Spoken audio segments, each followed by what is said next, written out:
Hey everybody, my name is Bethany. Welcome to the show. Today's project is this really cool, fast and fun Father's Day frame project. I was at my local craft store the other day and I noticed these great frames were half off. And wouldn't this be cool to take it home and scrapbook this as a gift for Russell for Father's Day? Let me show you how I put it together.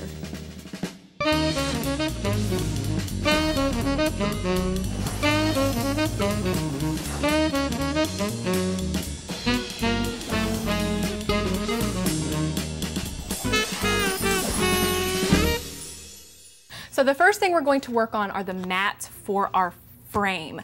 I have this great paper, Black Crow Quills paper by FiberMark, and I cut this paper into 3 5.5 by 7.5 photo mats. You can see that right here. It has this really nice masculine texture, a good color. This paper is great because it's paintable. You can see right here that I have this really pretty blue paint.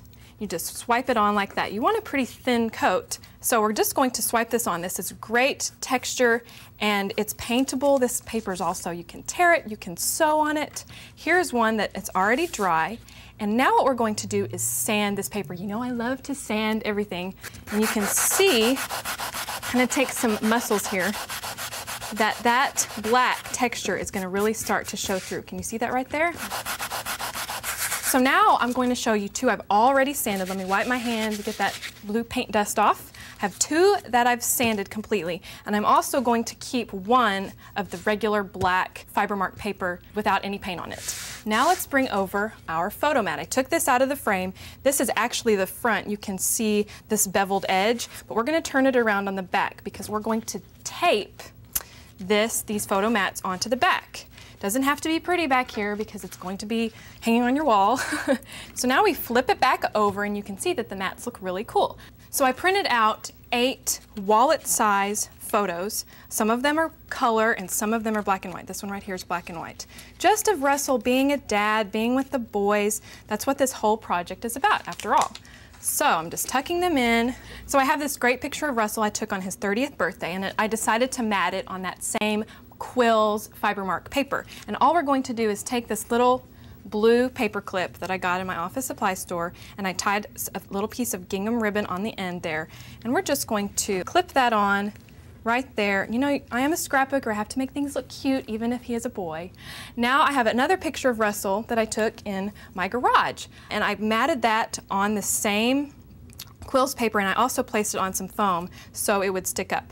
Before I adhere it down though, I'm going to decorate it up with some tags. These are jewelry tags from DMD by Creativity Inc. and Uncle Charles Black Rub-On letters from Autumn Leaves by Creativity Inc. And I'm going to add a rub-on to them. Now I have a really good tip for using rub-ons. Instead of cutting out the letters on top on the actual sheet, you know they're kind of sticky and they stick to things, cut out the non-stick backing. You can see right here, there's like a hole right there. What I'm going to do is I'm going to put the letter I want to rub off right over that hole. And then I'm going to put my jewelry tag right underneath there. So my little rub-on, and I use a pencil to do the rub-ons because it's easy, you can just color it down. I'm going to color that when you take it off and see when I press down, since there's a hole in my backing and I press down, it's not going to transfer off on the rest of my desk. So now you can see that I have a perfect little R. Now what I'm going to use is this Prussian blue dye-based ink from the Nick Bantock collection, and this is by Ranger Industries. I have this in so many different colors. It comes off so easily. It's dye-based so it doesn't get all over your hands. Since it's such a teeny tiny little tag, I'm just really touching the edges. And I really wanted to do this because I wanted to bring in the blue color of the paint that I used. So now what we're going to do, we're going to fold these over. I have another one that's F, his 2 initials. And we're going to fold this little tag over, just like that.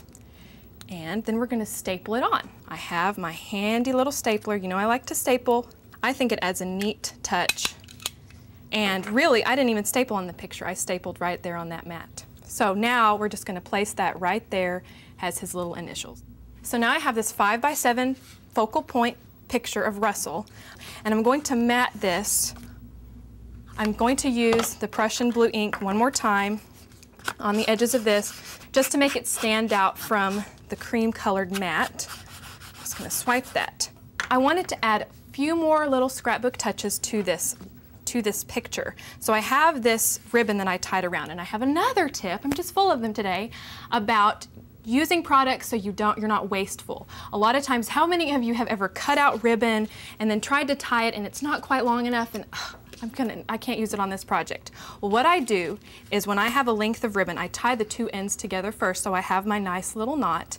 Then I wrap it around the picture and I flip it over and I tape these two sides. Then all I have to do is snip off this and I still have a piece of ribbon that I can use on a different project.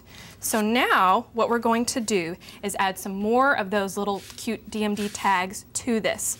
I have 3 little tags that I have written Russell, Benjamin, and Colin, and I'm going to tie those onto this ribbon right here. And so now I have these 3 little tags right here on this blue ribbon. You can see that I've put the tags in order from left to right of who's in the picture, Benjamin, Russell, and Colin. Now we're ready to put our frame back together. What I did whenever I was putting this frame together is I thought, you know, I really want to write some journaling onto this mat, but I don't want to mess up because, you know, they might not have another one at the craft store and I don't want to turn it over and peel the tape off and have to use the backside. So I thought, well, I'll just practice writing on the glass. Well, what I ended up liking is I really liked the writing on the glass. It had kind of this cool shadow effect. And so all you have to do is take a regular permanent marker and write your journaling right on the glass. And so now that I have this great Father's Day project, I really wanted to get Colin involved. And I had this FiberMark paper, and so I thought, wouldn't it be cool to make a card using this paper? I have this Happy Father's Day card, and what I did, let me just show you quickly how to put it together. I have a white cream-colored cardstock card. Then I have the FiberMark paper, and I'm just going to layer this on. I have a little border around the edge. I cut it down. Now I scanned in a dictionary page with the word father, and I printed that out on some cream-colored cardstock. And now I have this mini gingham ribbon. We're just going to put that there, and you tuck the ends under and tape it down. Now is where the FiberMark paper really gets fun, especially for kids. Colin had so much fun doing this. I have this cobblestone FiberMark paper, and it's this brown color. It comes in other colors, but he really enjoyed finger painting this paper. Got some finger paint on him, he got to smush that paint down in those crevices, and he thought this was so much fun. He's really proud of this card. I added some rub-on letters. If you have a stamp, that would work great as well. So now we have our Father's Day card, our Father's Day gift. This is great though for any holiday, for any gift. It's so much fun to use all of these photos. If you want to get your child involved, they can pick out the pictures. They can color a photo. I really liked finger painting with Colin on that great FiberMark textured paper, making my own embellishments with those jewelry tags, and of course, using that Nick Van Talk ink, which I love. Use these techniques, get your kids involved, and have fun. Happy Father's Day! For step-by-step instructions on how to create this week's project, download the design guide featuring special make-it-your-own bonus tips.